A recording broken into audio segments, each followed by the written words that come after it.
মানুষের ভোগান্তির কথা চিন্তা করে ২০০৬ সালে ইন্দুরকানী উপজেলার পানগুছি নদীর কলারান সন্ন্যাসী ঘাটে ফেরির ব্যবস্থা করেন পিরোজপুর ১ আসনের তৎকালীন সংসদ সদস্য মাওলানা দেলোয়ার হোসেন সাঈদী। সময়ের ব্যবধানে ঘাটটি জমজমাট হয়ে ওঠে। ভোগান্তি কমে আসে পিরোজপুর ও বাগেরহাট জেলার ৪ উপজেলার কয়েক লাখ মানুষের। ফেরি চালুর বছর না ঘুরতেই ২০০৭ সালে প্রলয়ঙ্কারী ঘূর্ণিঝড় সিডরে ঘাটের কলারান প্রান্ত মারাত্মক ক্ষতিগ্রস্ত হলে বন্ধ হয় ফেরি চলাচল।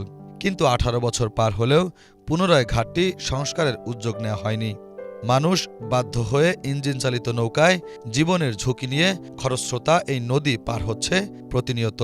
স্থানীয়দের অভিযোগ, ২০০৬ সালের ৪ অগস্ট মাওলানা দেলোয়ার হোসেন সাঈদী ঘাটের উদ্বোধন করায় আওয়ামী লীগ সরকার ঘাট সংস্কারের উদ্যোগ নেয়নি। ফলে বছরের পর বছর ভোগান্তি সইতে হচ্ছে সাধারণ মানুষকে।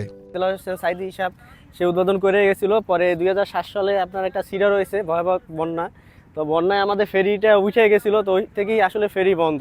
তাই এই যে ট্রলারে পারাপার অনেক ঝড় তুফান আসে, বন্যা আসে, তো অনেকে পারাপার করতে পারে না। কিছুদিন আগে একটা রুগী আসছিল ওপার থেকে, মানে আসতে পারে না, একটা বাচ্চা নিয়ে আসছে, তো বাচ্চাটা ওইখানেই মারা গেছে, তো এবার আর নিয়ে আসতে পারে না। দেলোয়ার হোসেন সাঈদী থাকার কারণে এইখানে আসলে আওয়ামী লীগ সরকার কোনো কাজ এগুলো দেখে নাই। সন্ন্যাসী থেকে আসা যাওয়া করি এই খেয়াঘাট থেকে।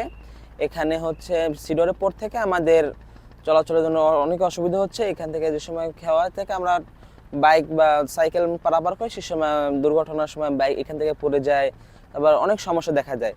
এখন যদি এখানে যদি এটা সেতু হতো তাহলে আমাদের যাতায়াতের জন্য খুবই সুবিধা হতো। এখানে সাঈদী সাহেব কিন্তু ব্রিজে ওই ফেরির উদ্বোধন করছিল, তার পরবর্তী টাইমে যারা এমপি মিনিস্টার হয়েছে কিন্তু এইদিকে তাকায় না। যাই হোক, আমার খুব কষ্ট হচ্ছে আর আসতে আসতে রোগী নিয়ে আসতে এবং এমনি চলতে ফিরতে খুব কষ্ট হচ্ছে। যদি আমাদের এখানে হয়তো একটা ব্রিজ বা একটা ফেরি হয় তাহলে আমাদের খুব উপকার হবে। ৩ কিলোমিটার দূরত্বের পানগুছি নদীর খরস্রোতের কারণে প্রায়ই ট্রলারে মোটরসাইকেল সহ বিভিন্ন মালামাল নিয়ে পার হতে হিমশিম খেতে হয় যাত্রীদের। মাঝে মধ্যে পড়তে হয় দুর্ঘটনায়ও। বৃষ্টির মৌসুমে এই ভোগান্তি বেড়ে যায় কয়েক গুণ। এখানে একটা ফেরি হলে আমাদের ভালো হয়। আমি একজন ট্রলার চালক, এখানে আমাদের অনেক সুবিধা অসুবিধা আছে। গাড়ি উঠাইতে নামাইতে ঝামেলা হয়, দেখা যায় যাত্রীদেরও ভোগান্তিতে পড়তে হয়। আপনার আষাঢ় শ্রাবণ মাস আসলে তখন পানিতে ঘাট তলাই যায়, পরে আমাদের আবার ওই অবদার সাইডে নিয়ে ট্রলার ভিড়াতে হয়। এখান থেকে যাত্রী উঠানামা করতে অনেক কষ্ট হয়। দেলোয়ার হোসেন সাঈদী চালু করছিলে, কিন্তু এরপর যাওয়ার পরে আর কেউ কাজবাজ করে নাই। পিরোজপুর থেকে সুন্দরবন যাওয়ার একমাত্র পথ হওয়ায় পর্যটক সহ দক্ষিণ অঞ্চলের বিভিন্ন এলাকার মানুষ এই রুটে যাতায়াত করেন।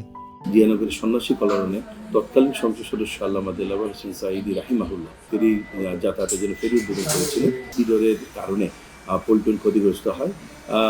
এর পরবর্তীতে ২-৩ বছর যাওয়ার পরেও পল্টনটি মেরামতের কোনো ব্যবস্থা নেওয়া হয়নি।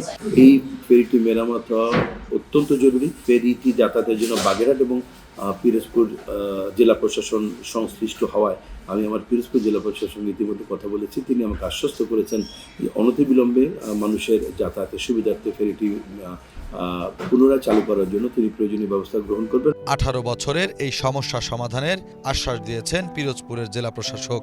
তিনি জানান, খুব দ্রুত একটি ইতিবাচক ফলাফল পাওয়া যাবে। জেলা উন্নয়ন সমন্বয় কমিটির সভায় বিষয়টি উত্থাপিত হয়েছে এবং আমি যখন ইন্দুরকানী উপজেলায় গিয়েছিলাম ওখানেও জনগণের দাবি ছিল ফেরিঘাটটি যেন আবার চালু হয়। তৎপ্রেক্ষিতে আমি পিরোজপুরের রোডস অ্যান্ড হাইওয়েজের এক্সিএন এবং বাগেরহাটের রোডস অ্যান্ড হাইওয়েজের এক্সিএন, দুই এক্সিএনের সাথে আমি কথা বলেছি এবং ডিসি বাগেরহাটের সাথেও কথা বলেছি এবং এই বিষয়ে আমাদের কার্যক্রম অব্যাহত আছে। আশা করছি যে খুব দ্রুতই আমরা একটি ইতিবাচক ফলাফল পাব। দীর্ঘদিন ধরে বিভিন্ন দপ্তরে চিঠি চালাচালি করেও ফেরিঘাটটি পুনরায় চালু না হওয়ায় দুর্ভোগে ২ জেলার কয়েক লাখ মানুষ। ফেরিঘাটটি চালু হলে সময় এবং আর্থিকভাবে উপকৃত হবেন এই রুটে পারাপারকারী যাত্রীরা। Bangla vision news desk.